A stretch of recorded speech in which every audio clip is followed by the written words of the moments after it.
Hello everyone, मैं विकास पाठक फिर से आपका स्वागत करता हूं जीआईएसटी के ऑफिशियल चैनल पर, जहां पर हम सीख रहे हैं सी प्रोग्रामिंग की कुछ नई नई ट्रिक्स जो कि हमें काफ़ी हेल्प करने वाली हैं हमारे कैंपस प्लेसमेंट और हमारे अदर कॉम्पिटिटिव एग्ज़ाम में। सो गाइस, शुरू करते हैं आज का सेशन। और आज देख रहे हैं आपके पास कौन से क्वेश्चंस आ रहे हैं। तो देखिए, पहला क्वेश्चन आपके सामने ये रहा। क्वेश्चन कह रहा है which of the following is not a valid variable name declaration. आपको बताना है इसमें वैलिड वेरिएबल डिक्लेरेशन कौन सा नहीं है। ठीक है, तो सोचिए जरा, ध्यान से देखिएगा। अब यहाँ पर हमारे पास इंटीजर लिखा हुआ _A3 A_3, देन थर्ड पे है 3_A एंड _3 है। तो स्टूडेंट्स, जब भी हम वेरिएबल बनाते हैं सी में, तो हमें एक चीज़ ध्यान रखनी है, जो वेरिएबल नेमिंग के रूल हैं उसमें सिर्फ और सिर्फ एक ही कैरेक्टर हमारे पास स्पेशल कैरेक्टर जिसे हम यूज़ कर सकते हैं सिर्फ वो है underscore. So we can start the variable name with underscore, we can use the underscore after the character, हम कहीं भी यूज़ कर सकते हैं। प्रॉब्लम केवल यहाँ पर ऑप्शन नंबर 3 में है, जिसमें डिजिट से वेरिएबल का नाम शुरू हो रहा है। तो that means we can not start any variable with the digit. So correct option will be C, जो कि चलिए moving to the next topic, next question. पिछले क्वेश्चन को मैंने रन करा के नहीं दिखाया क्योंकि नॉर्मल सा क्वेश्चन था, आप इसे समझ सकते हैं। और फिर भी आप देख लें एक बार, ये भी मैं करके दिखा देता हूँ आपको कि मैंने बनाया मेन, और अगर मैंने कोई भी वेरिएबल इस तरह से बनाया इंटीजर 3 है, so it will produce the compile time error. तो देखिए, आप देख सकते हैं कि यहाँ पर एरर शो कर रहा है हमारा कंपाइलर। दैट मीन्स हम इस तरह के वेरिएबल नहीं बना सकते हैं।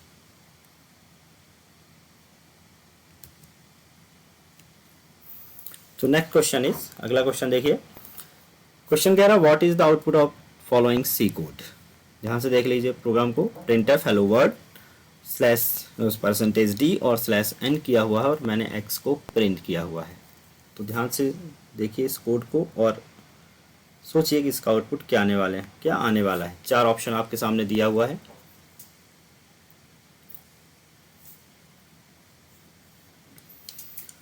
तो फ्रेंड्स, इस पर जो ऑप्शन आने वाला है वो आने वाला है हमारे पास option number C, compile time error. सभी को अंदाज़ा लग गया होगा ऐसा क्यों होने वाला है, क्योंकि यहाँ पर मैंने एक वेरिएबल यूज़ किया हुआ है x, जो कि पहले से कहीं भी डिक्लेयर नहीं किया है। और आपको पता है कोई भी वेरिएबल डिक्लेयर्ड अगर नहीं है और ना ही उस नाम को कोई फंक्शन बना हुआ है, तो ये हमें एरर प्रोड्यूस करेगा, हमारे प्रोग्राम में एरर प्रोड्यूस करेगा। फिर तो इसे रन करके देख रहे हैं, ये देखिए एरर आ रही है प्रिंटफ में because of the variable x। Clear? Now moving to the next question. देखिए जरा इस क्वेश्चन को। Integer a = 10, 20, 30, then the value of a will be printed. तो आपको ये सोचना है, ये बताना है कि यहाँ पर a की वैल्यू क्या प्रिंट होगी। ऑप्शन आपके सामने है। पहला ऑप्शन है compile time error, option B है 10, या फिर सी 20, या फिर डी 30। तो देखिए स्टूडेंट्स, अभी यहाँ ध्यान दें, जब भी आप इस तरह का एक्सप्रेशन कभी भी देखें तो यहाँ पर एक चीज़ ध्यान रखिएगा, जब कॉमा सेपरेटेड कोई भी एक्सप्रेशन लिखा होता है कॉमा लगाकर, तो इसका मतलब है कि जो हमने एक्सप्रेशन शुरू किया हुआ है उसी की कंटिन्यूएशन में लिखे हुए हैं। दैट मीन्स हमने शुरू किया डिक्लेरेशन, इंट a बनाया है, a = 10 असाइन भी किया, और जब कॉमा 20 लिखा है तो इसका मतलब क्या हुआ, इंट 20 लिखा हुआ है। कॉमा 30 लिखा, दैट मीन इंट 30। जिस तरह से हम वेरिएबल बनाते हैं इंट a, b, c, तो that means we are declaring the three variable. तो यहाँ पर देखिए मैंने कुल मिलाकर वेरिएबल डिक्लेयर किया है 3। लेकिन आप बताइए, क्या हम किसी भी अंक से, किसी भी डिजिट से या किसी नंबर से वेरिएबल डिक्लेयर कर सकते हैं? नहीं कर सकते। तो यहाँ पर डिक्लेरेशन से संबंधित एरर आने वाली है, क्योंकि हमने इंट के साथ 20 और 30 को लिख दिया है। So let's check this program. मैंने किया Ctrl+C और मैंने इसे भी किया, और अब देखिए इसे हम रन कर रहे हैं। देखिए यहाँ पर क्या आ गई, एरर आ गई। अब इसी प्रोग्राम में एक चीज़ आपको दिखा रहा हूँ मैं कि सपोज कीजिए अगर इस तरह से लिखा हुआ है, ये मैंने अलग डिक्लेयर कर दिया और मैंने यहाँ पर a इक्वल टू लिखा है 10। ठीक है, तो अब देखिए, अब जब मैं दोबारा कंपाइल करूंगा तो ये एरर नहीं दिखाएगा। क्यों नहीं दिखाएगा? अगर थोड़ी देर के लिए इसे मैं कमेंट कर दूं, मुझे आउटपुट नहीं देखना, मैं केवल रन करके दिखा रहा हूं। तो देखिए एरर चली गई है, क्योंकि अब यहाँ पर 20 या 30 डिक्लेयर नहीं हो रहा है। तो now it is the part of any statement और एनी एक्सप्रेशन। अब यहाँ पर क्या एक्सप्रेशन बन रही है, ध्यान से देखिएगा। अब कोई पूछे कि ए में क्या वैल्यू आने वाली है, तो आप सोचिए जरा कि ए में क्या वैल्यू प्रिंट होगी। अब ए इक्वल टू मैंने लिखा 10, 20, 30। देखिए कल की क्लास में हमने एक चीज़ बताई थी आपको कि जब भी आप कॉमा सेपरेटेड कर देते हैं कोई भी एक्सप्रेशन, और 2-3 एक्सप्रेशन भी लगातार लिख सकते हैं, equal to 10, comma equal to 20, comma equal to equal to 10, comma B equal to 20, comma C equal to 20, इस तरह से हम एक्सप्रेशन बना सकते हैं। तो यहाँ पे जो एक्सप्रेशंस होती हैं वो एक दूसरे से इंडिविजुअल होती हैं, स्वतंत्र होती हैं और इंडिविजुअली काम करती हैं। तो एक्सप्रेशन सिर्फ यहाँ पर एक बन रही है, ए इक्वल टू 10, 20 और 30 किसी के साथ एसोसिएट नहीं हो रहे हैं, किसी वेरिएबल के साथ, तो ये कहीं भी असाइंड नहीं होने वाले हैं। और ए में सिर्फ क्या असाइन होने वाला, 10। तो जब इसे हम रन करेंगे तो आउटपुट हमें केवल 10 मिलने वाला है। देख सकते हैं आप हमारी स्क्रीन पे क्या मिल रहा है, आउटपुट हमारे कंसोल पर 10 मिल रहा है। ठीक है, सो अब बढ़ते हैं आगे नेक्स्ट क्वेश्चन पर।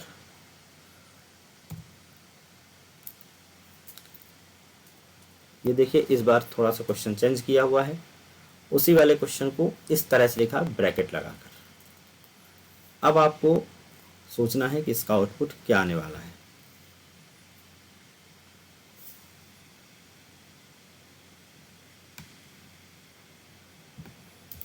चलिए इसे भी हम रन करके दिखाते हैं। आपने सोच लिया होगा क्या आउटपुट आएगा। तो देखिए क्या इस बार भी कंपाइल टाइम एरर आएगा या नहीं आएगा। देखिए हमने इस बार वैल्यूज़ को किस पे रख दिया है, ब्रैकेट पर।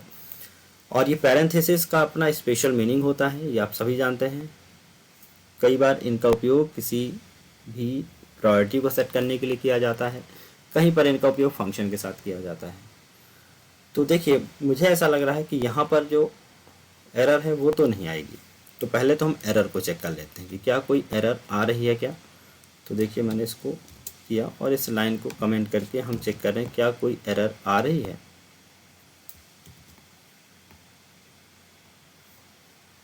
तो देखिए एरर नहीं आई है।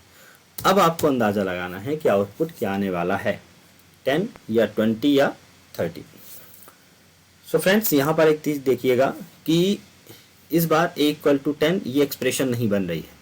पिछली बार क्या बन रहा था, a इक्वल टू 10 था, देन 20 और 30 कॉमा सेपरेटेड थे। यहाँ पर a इक्वल टू पूरी की पूरी एक्सप्रेशन बन रही है जो कि अपने आप में कंप्लीट है, और बट अंदर क्या सेपरेटेड है, कॉमा सेपरेटेड है। जब भी कोई एक्सप्रेशन बनी होती है इस तरह से पैरेंथेसिस के अंदर, तो पहले कंपाइलर उनको लेफ़्ट टू राइट चलाता है और फाइनल वैल्यू रिटर्न करता है लास्ट में जो मिलती है। अब यहाँ पर कोई एडिशन, सब्ट्रैक्शन, डिवीज़न तो हो नहीं रहा है, तो ये क्या करेगा कंपाइलर, यहाँ से 10 पे जाएगा, देन 20 पे जाएगा, देन 30 पे जाएगा। लास्ट वैल्यू क्या मिलेगी, 30, और वो 30 जहाँ पे ब्रैकेट बंद होगा, जहाँ पे आपके पैरेंथेसिस क्लोज होगा, वही वैल्यू लास्ट जो फाइनली यहाँ जो कंपाइलर के पास थी वो रिटर्न करके ए को दे देगा। तो इस बार ए में 10 नहीं बल्कि क्या मिलने वाला है, 30 मिलने वाला है।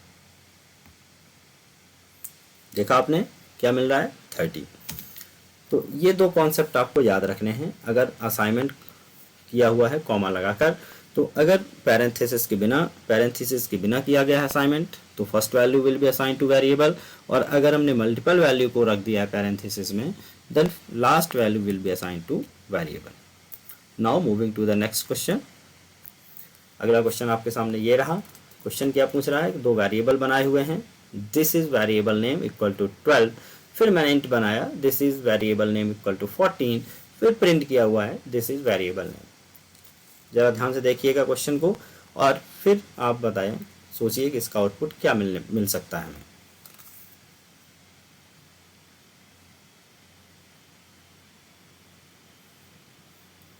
ठीक है, अब देखिए यहाँ पर कुछ स्टूडेंट्स को लग रहा होगा कि एरर आ सकती है, जिनने कल का सेशन लिया होगा कि सेम नेम से हम मल्टीपल वेरिएबल नहीं बना सकते, दोबारा डिक्लेयर नहीं कर सकते।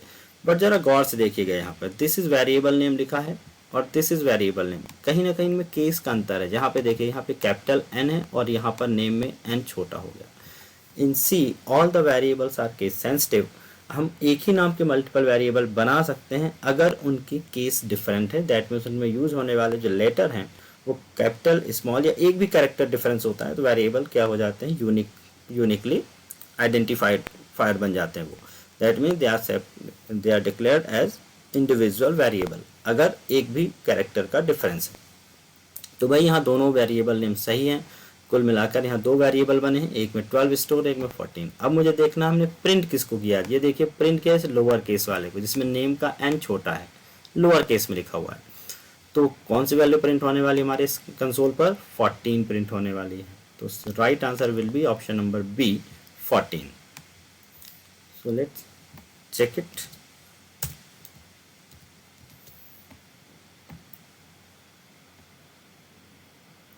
देख सकते हैं आप, आपके कंसोल पर वैल्यू क्या प्रिंट हुई है, 14 प्रिंट हुई है। Okay, so moving to the next question. इस क्वेश्चन का आंसर आप लोग सोचिए जरा। What is the size of an int data type, 4 byte, 8 byte, depends on the system और compiler, can not be determined.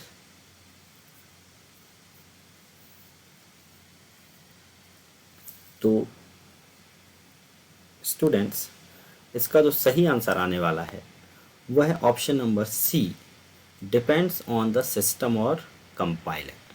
देखिए, C is a portable language but C is not the platform independent language.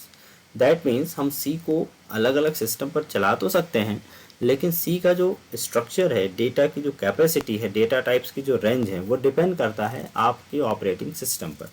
अगर हम सी के programme को turbo पे चला रहे हैं या डॉस पे चला रहे हैं तो इंटीजर हमारा 2 बाइट ऑक्यूपाई करता है। लेकिन अगर हम इसे विंडोज़ प्लेटफॉर्म पे चला रहे हैं, GNU प्लेटफॉर्म पे चला रहे हैं, लिनक्स प्लेटफॉर्म पे चला रहे हैं, तो वही int data type 4 byte occupy करता है। तो सही आंसर क्या होगा कि ये डिपेंड किस में करता है, कंपाइलर पर।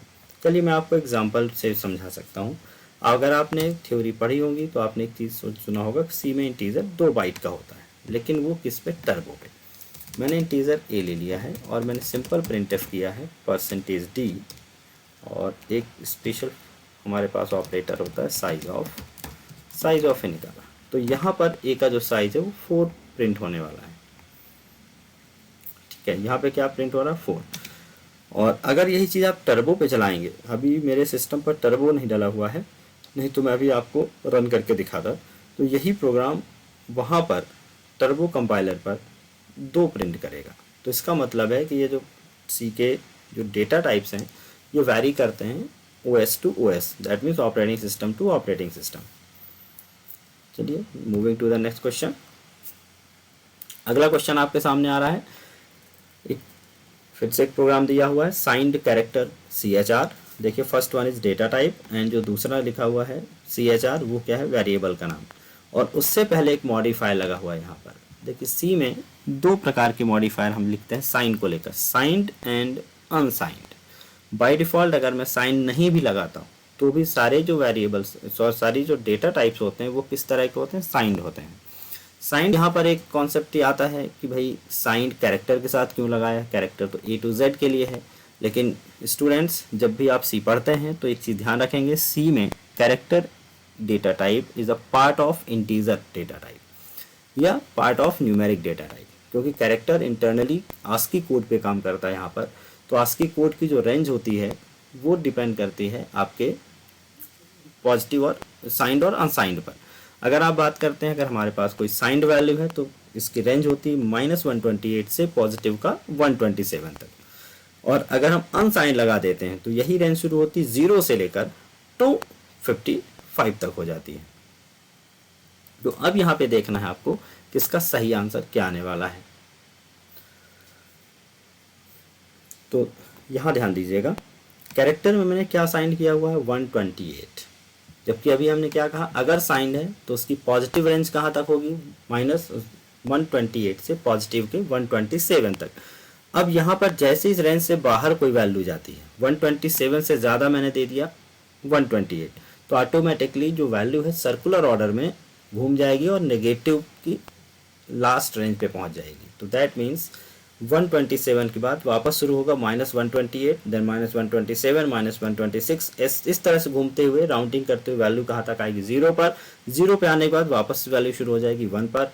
1 2 3 4 5 6 7 8 कहाँ तक जाएगी 127 तक, और उसके बाद वापस कहाँ पहुँच जाएगी वैल्यू नेगेटिव पर। तो ये सिक्वेंस चलता रहेगा। तो क्योंकि मैंने 127 से दिया है तो वैल्यू नेगेटिव में जाएगी और इसका आंसर आएगा -128। इसका आंसर क्या आने वाला, देखिए ऑप्शन नंबर बी -128। तो इसको हम रन करके दिखा दें आपको, और मैंने किया रन। देखिए क्या मिला मुझे, वैल्यू -128। तो ये कॉन्सेप्ट ध्यान रखिएगा। अब आपके सामने यह रहा float x equal to a। Now I am going to print the value of x। अब आपको बताना है कि x की वैल्यू क्या प्रिंट होने वाली है।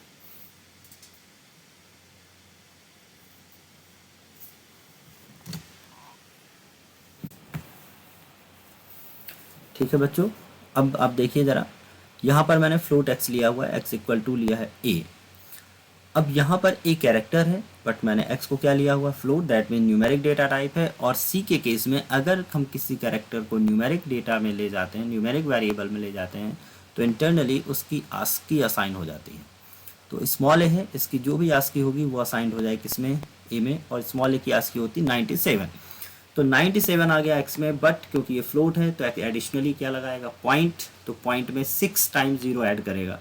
तो इसका जो फाइनल आंसर होगा वो होगा 97.000000। चलिए इसे भी एक बार चेक कर लेते हैं रन करके।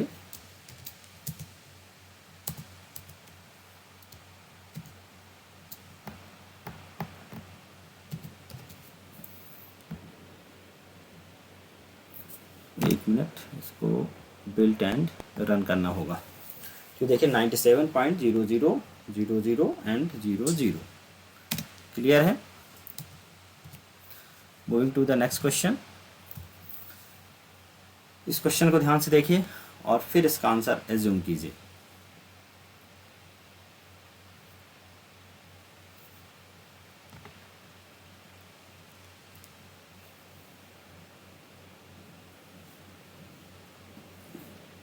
सो स्टूडेंट्स यहाँ पर ध्यान दीजिएगा।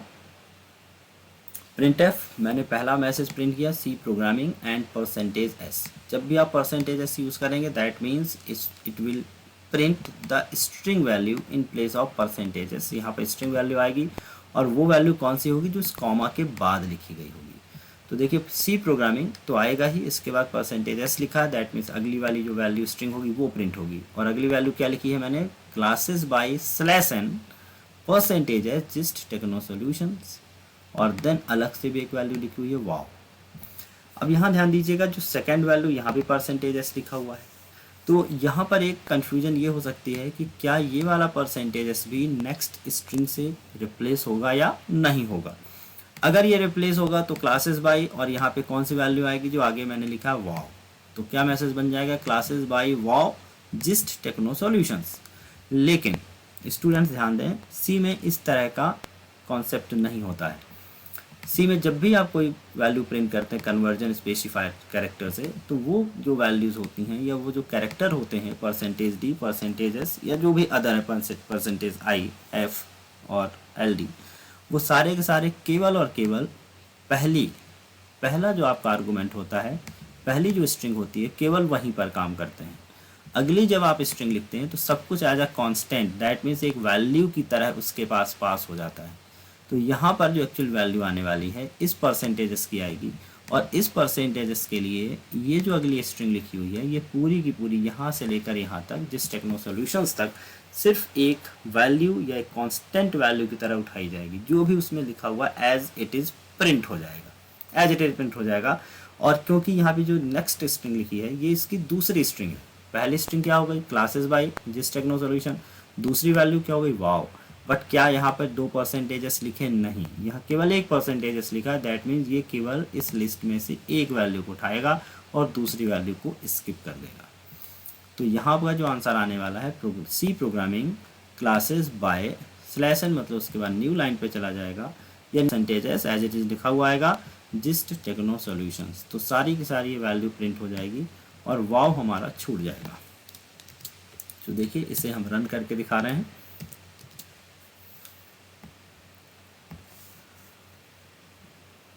अब 1 मिनट घबराइएगा नहीं, अब इसे रन कर रहा हूँ मैं। तो सी प्रोग्रामिंग क्लासेस बाय, हाँ एक चीज़ देखिए, /n तो ट्रांसलेट हो चुका है बट बाकी वैल्यू ट्रांसलेट नहीं हुई। ठीक है, /n ट्रांसलेट हो गया है न्यू लाइन पर, but %s as it is %s print हो रहा है, gist techno solution as it is print हो रहा है। अब यहाँ ध्यान से देखिएगा, अगर मुझे नेक्स्ट वाली वैल्यू को भी प्रिंट करना है, इस वाव को भी, तो मुझे उसका %s यहीं पर देना होगा। तो मैंने %s और क्या लिख दिया, %s लिख दिया। अब देखिए, अब यहाँ 2 वैल्यू प्रिंट होगी, दैट मीन पहली वैल्यू प्रिंट होगी एज इट इज़ और दूसरी वैल्यू में क्या आएगा, वाव। तो देखेंगे C programming by new line पे %s टेक्नो सॉल्यूशंस और फिर कॉमा करके क्या आ गया, वाव आ गया। तो क्लियर, क्या समझा आपने कि जब भी आप यहाँ पे कोई भी कन्वर्जन स्पेसिफायर देते हैं तो जो भी यहाँ पे दिया हुआ है या जितने दिए हुए हैं यहाँ कन्वर्जन स्पेसिफायर, उतनी ही वैल्यू अगली लिस्ट में से या अगले वेरिएबल में से एक्सेप्ट की जाएगी, बाकी को स्किप कर दिया जाएगा। Moving to the next question. चलिए इस प्रोग्राम को देखिएगा जरा, क्या कह रहा प्रोग्राम, इंट मेन लिखा हुआ है, सॉरी इंट मेन लिखा हुआ है, फंक्शन बनाया हुआ है, then int variable where equal to 0 1 0 लिखा हुआ है। यहाँ पे वेरिएबल का नाम ही मैंने वेयर लिख लिया है। अब आपको ये बताना है कि ए में क्या, वेरिएबल में क्या प्रिंट होने वाला है। तो देखिए ऑप्शन आपके सामने है 2 8 9 या 10। सोचिए जरा,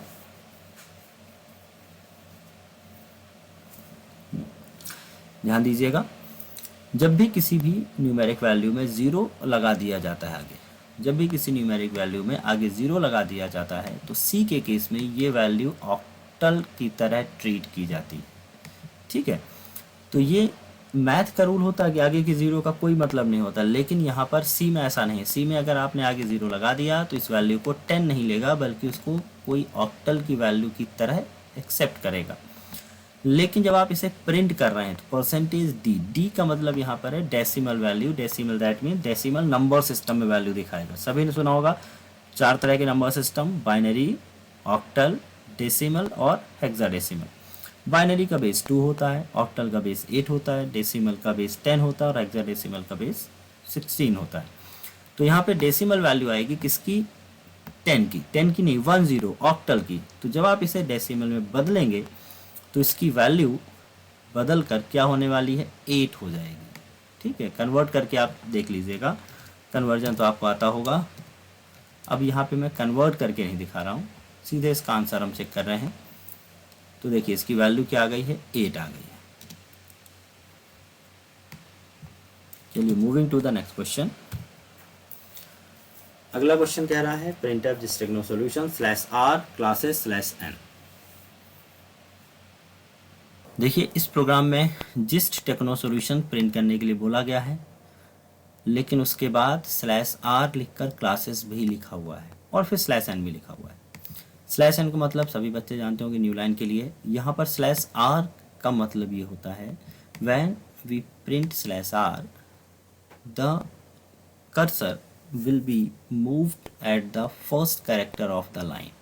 जैसे /r मिलेगा, कैरेक्टर कहाँ पहुँच जाएगा, लाइन के पहले कैरेक्टर पर पहुंच जाएगा। तो देखिएगा कैसी किस तरह से कहानी बनने वाली है, इसको आप ध्यान से देखिएगा जरा। मैंने इसको रन आपको थोड़ा सा समझा देता हूँ। तो इसने प्रिंट किया जिस्ट टेक्नो सॉल्यूशंस और उसके बाद हमारा जो कर्सर है कहाँ पहुँच गया, इस जी के पास पहुँच गया, फर्स्ट कैरेक्टर पे पहुँच गया। अब क्या कह रहा है प्रोग्राम, उसके बाद क्लासेस भी प्रिंट करना है। ठीक है, क्लास प्रिंट करना है, क्लासेस नहीं है क्लास है। तो जस्ट यहाँ पे क्लास जब प्रिंट करना शुरू करेगा सी, तो जी को रिप्लेस कर देगा। फिर एल जब प्रिंट करेगा तो आई को रिप्लेस कर देगा। फिर ए रिप्लेस कर देगा एस को, और फिर क्या प्रिंट होगा, फिर से एस लिखेगा। टी को रिप्लेस किया, फिर एस लिखा और उसने स्पेस को रिप्लेस कर दिया। क्योंकि प्रिंट होने के बाद यहाँ पे एडिटर तो है नहीं कि हम लिखते जाएंगे और कैरेक्टर आगे की तरफ आगे की ओर मूव होगा। जब भी आप किसी भी कैरेक्टर की पोजीशन पर दूसरा कैरेक्टर लिखते हैं तो वो ओवरराइट करता चला जाता है। तो बीच का जो स्पेस है वो ओवरराइट हो जाएगा और नीचे /n यहाँ पर एक स्पेस नीचे यहाँ पर एक्स्ट्रा दिखाएगा। तो ये आउटपुट आपकी स्क्रीन पर आने वाला है, आपके कंसोल पर यही आउटपुट आएगा। So let's run it and then see the output कि क्या हो रहा है। ये मैंने किया रन, तो देख सकते हैं आपको क्या आया, क्लास टेक्नो सॉल्यूशंस, क्योंकि /r लिखने से हमारा जो अगला वर्ड था वो वापस कहाँ से आ गया, शुरू में, और शुरू से उसने जिस्ट को कर दिया replace. Now moving to next question. अगला क्वेश्चन आपके सामने ये रहा, कोड को ध्यान से देखिएगा और इसका आंसर आप सोचिए क्या आ सकता है। क्वेश्चन है const int p equal to 4, then printf, मैंने p की वैल्यू को प्रिंट किया। सो स्टूडेंट यहाँ पर ध्यान दीजिए कि जब भी आप किसी भी वेरिएबल के आगे कॉन्स्ट लिख देते हैं तो वो variable as a constant literal बन जाता है। कांस्टेंट लिटरल मतलब होता है कि अब आप इसकी वैल्यू को चेंज नहीं कर सकते हैं। वेरिएबल क्या होता है, जिनकी वैल्यू को आप बार बार चेंज कर सकते हैं, लेकिन अगर आपने कांस्टेंट लिख दिया तो आप इसकी केवल वैल्यू वहीं पर इनिशियलाइज कर सकते हैं जहाँ पर ये लाइन आप डिक्लेयर कर रहे हैं। दैट मीन्स यहाँ पर p इक्वल टू मैं कुछ भी लिख सकता हूँ, 10, 49, जो भी इंटीजर वैल्यू, बट इस लाइन के अलावा apart of this line we can not change the value of p directly. कुछ तरीके हैं चेंज करने के, क्योंकि सी में पॉइंटर जैसी चीज़ें भी हैं, तो पॉइंटर की बात अगर हम छोड़ दें तो इस तरह से आप p की वैल्यू को चेंज नहीं कर सकते हैं। C will not permit to alter और change the value of any constant. तो यहाँ पर आपके आने वाली है कंपाइल टाइम एरर। इसे भी रन करके देखते हैं। देखिए इसे मैंने किया रन, तो यहाँ पर देखिए p इक्वल टू 4 में क्या दिखा रहा है, एरर, क्योंकि p is a constant and we can not change the value of constant. Next question. चलिए इस क्वेश्चन का आंसर बताइएगा। j equal to 1 and printf percentage d slash n j plus plus. Plus plus is an increment operator, याद होगा आप सबको। तो इसके ऑप्शन क्या क्या हैं, 10 या 11 या कंपाइल टाइम एरर या फिर 0। आंसर आपने सोच लिया होगा। देखिए यहाँ पर अगेन अगर आप सोच रहे हैं यहाँ पे वैल्यू 10 या 11 में से कुछ आएगी तो आप फिर गलत हो सकते हैं, क्योंकि यहाँ पर देखिए जे को डिक्लेयर ही नहीं किया है, सिर्फ जे इक्वल टू 10 लिखा हुआ है। तो जब मैंने कोई वेरिएबल डिक्लेयर किया ही नहीं तो उस वेरिएबल को हम एक्सेस भी नहीं कर सकते। और यहाँ पर भी क्या आने वाली है, कंपाइल टाइम एरर। सी में किसी भी वेरिएबल को बिना डिक्लेयर किए आप एक्सेस कर ही नहीं सकते हैं। तो यहाँ पर पहली ही लाइन पे j इक्वल टू 10 में ही क्या मिल जाएगी, हमें कंपाइल टाइम एरर मिल जाएगा। ये देखिए j इक्वल टू 10, ठीक है। चलिए अगर इसको मैं करेक्ट कर दूं, यहाँ पर मैं इसको इंटीजर j डिक्लेयर कर देता हूँ। अब अगर कोई पूछे आपसे कि क्या आउटपुट आएगा तो आप बता सकते हैं कि क्या आउटपुट आएगा। देखिए j प्लस प्लस लिखा हुआ, दैट मीन्स इंक्रीमेंट, j की वैल्यू 11 होनी चाहिए यहाँ पर। लेकिन प्लस प्लस के दो फॉर्मेट होते हैं, प्रीफिक्स एंड पोस्टफिक्स फॉर्मेट। और पोस्टफिक्स फॉर्मेट कहता है कि पहले जब भी किसी एक्सप्रेशन पे पोस्टफिक्स फॉर्मेट यूज़ होगा तो उस एक्सप्रेशन को प्रीवियस वैल्यू, करंट वैल्यू पहले दे दी जाएगी और बाद में वैल्यू इंक्रीज की जाएगी। तो इस प्रिंटफ को जे की करंट वैल्यू दैट मीन्स 10 मिलेगा, बाद में जे की वैल्यू बढ़ के 11 तो होनी ही है क्योंकि प्लस प्लस लगा, बट प्रिंट नहीं होगी 11, प्रिंट क्या होने वाली है 10। इसको भी देख लें, ये देखिए क्या प्रिंट हो रही 10। और लेकिन ये प्रूफ है, इस प्रूफ करके दिखा देते हैं हम कि जे की वैल्यू तो 11 होती ही है। तो दैट मीन्स अगर मैंने अगली लाइन पर सिर्फ जे लिखा है, सिर्फ और सिर्फ जे को प्रिंट किया है, तो ऑटोमेटिकली मुझे 11 ही प्रिंट करके दिखाएगा, क्योंकि वैल्यू उसकी प्लस प्लस होने के बाद इंक्रीज्ड बाई 1 हो चुकी है। ठीक है, क्लियर है। तो जे की वैल्यू इंक्रीज तो हुई है, बट यहाँ पे 10 क्यों प्रिंट हुई, क्योंकि पोस्ट फिक्स फॉर्मेट में जब भी कोई वेरिएबल, जब भी कोई इंक्रीमेंट या डिक्रीमेंट ऑपरेटर लगते हैं तो वो वैल्यू को बाद में अपडेट करते हैं, पहले करंट वैल्यू एक्सप्रेशन को दे देते हैं। Next question. चलिए एक और इम्पॉर्टेंट क्वेश्चन आपके सामने दिख रहा है। Int a equal to 5/2, float b equal to 5/2 and float c equal to 5/2.0।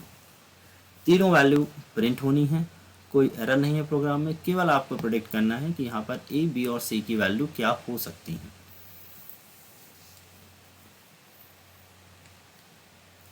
4 option आपके सामने दिख ही रहे हैं, एरर नहीं है। यहाँ पे इन 3 में से कोई ना कोई ऑप्शन होगा, आप जरा सोचिए इसको।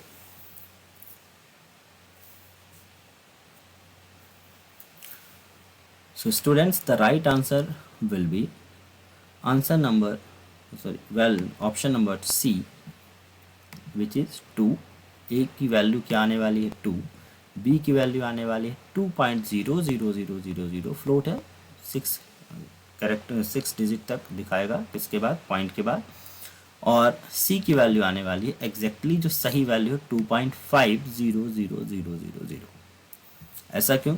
तो चलिए आपको बता देता हूँ। यहाँ पर A तो इंटीज़र है तो पॉइंट की कोई बात ही नहीं आ रही है, और यहाँ भी इंटीज़र और इंटीज़र के बीच क्या हो रहा है, ऑपरेशन परफॉर्म हो रहा है। 2 integers can never generate any float value. एक नियम ये भी है C का, 2 इंटीज़र मिलकर फ्लोट जनरेट करते ही नहीं हैं। तो यहाँ पे 5 को जब 2 से डिवाइड करेंगे तो केवल ये इंटीज़र टाइम ले जाएगा भाग को, या डिवीज़न इंटीज़र टाइम जाएगा। तो यहाँ पे क्वेश्चन आएगा 2 2 ज़ा 4, 2 क्या मिल गया मुझे, 2 मिल गया। पॉइंट में नहीं ले जाएगा क्योंकि यहाँ पे पॉइंट में ले जाने के लिए किसी न किसी एक वैल्यू का पॉइंट में या फ्लोट में होना ज़रूरी है। तो A में आ गया 2। अब यहाँ पे आ गए B में। अब B तो फ्लोट है, लेकिन यहाँ फिर अगेन वही रूल चल रहा है क्योंकि 5 and 2 आर द इंटीजर्स, और ये इंटीजर मिलकर इंटीजर ही जनरेट करेंगे। तो यहाँ से जो आउटपुट मिलेगा, जो आंसर मिलेगा वो निकल के आएगा 2। तो B में सिर्फ क्या पहुँच रहा है, 2 पहुँच रहा है। अब B क्योंकि फ्लोट है तो इसमें 0 लगा देगा, तो 2.00000।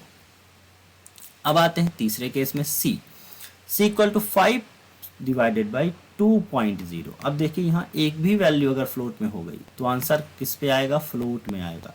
तो ये उसको फ्रैक्शन तक ले जाएगा और ये आंसर क्या निकाल के लाएगा, 2.5। और क्योंकि 2.5 आया है इस बार, यहाँ से जनरेट हुआ है, तो 2.5 में C एक्स्ट्रा 5 0 लगा देगा, तो 5 टाइम 0 और ऐड करेगा क्योंकि फ्लोट है। तो फाइनल आंसर होगा 2.5000000। तो यहाँ पर दोस्तों कंफ्यूज नहीं होना आप लोग, 5/2 ये इंटीजर है, ठीक है, और यहाँ 5/2.0 ये है फ्लोट। और इंटीजर मिलकर फ्लोट जनरेट नहीं करते हैं। C की बात कर रहे हैं हम, नेचुरल मैथ की बात नहीं कर रहा हूँ। C की सिंटैक्स की अगर हम बात करें तो 2 इंटीजर मिलकर इंटीजर ही जनरेट करेंगे। तो यहाँ भी 2 रिटर्न हो रहा है और यहाँ भी 2 ही रिटर्न हो रहा है। तो चलिए इसका आंसर चेक कर लेते हैं क्या आने वाला है। तो लेट्स रन इट।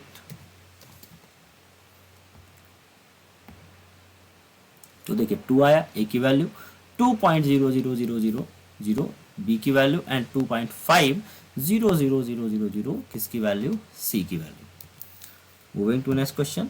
ओके, तो आज के लिए हमारा सेशन यहीं पे ख़त्म होता है। मुझे आशा है कि आप इस सेशन को ज़रूर एंजॉय कर रहे होंगे और कुछ ना कुछ सीख रहे होंगे। आपको इस सेशन कैसा लग रहा है, और इस तरह के सेशन में आगे और भी किसी लैंग्वेज पे लाऊं तो आप इसके लिए मुझे कमेंट करें, थोड़ा सा हम भी मोटिवेटेड होते रहेंगे। So thank you for watching.